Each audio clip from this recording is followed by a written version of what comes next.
యువతరం కోలాహలంతో మహానాడు ఉత్సాహంగా సాగుతుందని అనంతపురం ఎమ్మెల్యే దగ్గుపాటి వెంకటేశ్వర ప్రసాద్ తెలిపారు. నారా లోకేష్ ఆధ్వర్యంలో పార్టీ యువరక్తంతో నిండిపోయిందన్నారు.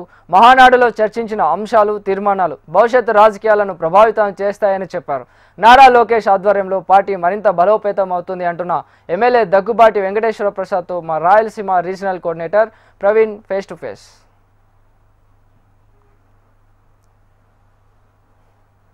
కడప సమీపంలో మహానాడు ఘనంగా కొనసాగుతుంది. ప్రస్తుతం పెద్ద ఎత్తున నేతలు, ప్రజాప్రతినిధులందరూ ఇక్కడికి వచ్చారు. డెలిగేట్స్ సమావేశంలో అనంతపురం ఎమ్మెల్యే దగ్గుపాటి వెంకటేశ్వర ప్రసాద్ పాల్గొన్నారు. ప్రసాద్ గారు చెప్పండి, ఈరోజు ముఖ్యంగా ఎలాంటి తీర్మానాలు ఉండబోతున్నాయి? ముఖ్యంగా నారా చంద్రబాబు కానీ లోకేష్ కానీ యొక్క తీర్మానాలు ఏ రకంగా ప్రభావితం చేయబోతుంది?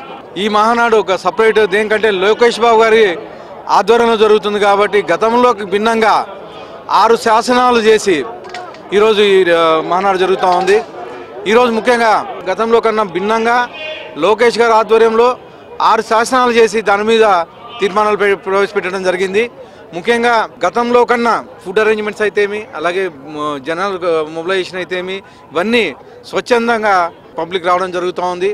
అలాగే 2024లో ప్రభుత్వం వచ్చిన తర్వాత ఫస్ట్ మహానాడు కాబట్టి కార్యకర్తలు ఉత్సాహంగా వచ్చారు. నిన్న ఈరోజు రేపు జరగబోయే భారీ బహిరంగ సభకి దాదాపు మేము ఒక 6-7 లక్షల మంది హాజరవుతారని చెప్పేసి అంచనా వేస్తున్నాం. చూసుకోవచ్చండి, రాయలసీమ డిక్లరేషన్ ఉంటుందని చెప్తున్నారు. తర్వాత ఈ మహానాడు ముందే రాయలసీమ మీద చాలా ప్రభావం ఉంది. ఇప్పుడు కూడా రాయలసీమ మీద ఈ మహానాడు ప్రభావం ఉంటుంది అంటున్నారు. అభివృద్ధి కూడా జరగబోతున్నారు. ముఖ్యంగా ఎలాంటి ప్రభావం ఉండే అవకాశం? మీరు గతంలో చూసుకుంటే రాయలసీమని రతనాల సీమ అనేవాళ్ళు.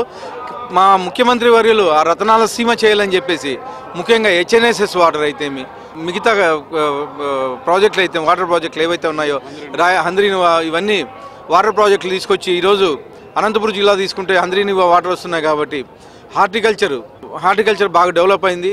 గతంలో రాయలసీమ అంటేనే ఎడారి సీమ మాదిరి తయారైన దాన్ని మళ్ళీ ఈరోజు కోస్తా కన్నా మా జీడిపి అనంతపురం ఎక్కువ 5వ ప్లేస్కి వచ్చిందని చెప్పేసి తెలియజేయడం జరుగుతోంది. అలాగే రాయలసీమ మీద ప్రత్యేక దృష్టి పెట్టారు. రాయలసీమని ప్రపంచ పటంలోనే అభివృద్ధి వైపు తీసుకెళ్తారని చెప్పేసి తెలియజేస్తాం. మహానాడులో పెద్ద ఎత్తున నేతలు, కార్యకర్తలంతా పాల్గొనడం జరిగింది. మహానాడు మీద రాయలసీమ నేతలు అయితే చాలా హోప్స్ పెట్టుకున్నటువంటి పరిస్థితి ఉంది. కెమెరా పర్సన్ జయరామ్తో ప్రవీణ్, హెచ్ఎం టీవీ, మహానాడు నుంచి.